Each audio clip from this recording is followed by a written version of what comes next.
In this tutorial, I'll show you how to change the background color of an email in Microsoft Outlook. This is a simple way to make your emails more visually appealing or highlight important messages. If you're using the classic Outlook desktop app, click New Email to open a new message. In the message window, select the Options tab, then click Page Color in the Themes group. Choose a color from the palette to instantly apply it as the background of your email. If you want more choices, select More Colors and pick a custom color.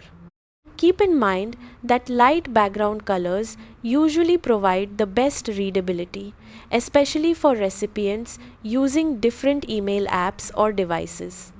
If you're using the new Outlook or Outlook on the web, the page color feature isn't currently available. You'll need to use the classic Outlook desktop app to apply a colored email background. That's how to change the background color of an email in Microsoft Outlook. Thanks for watching.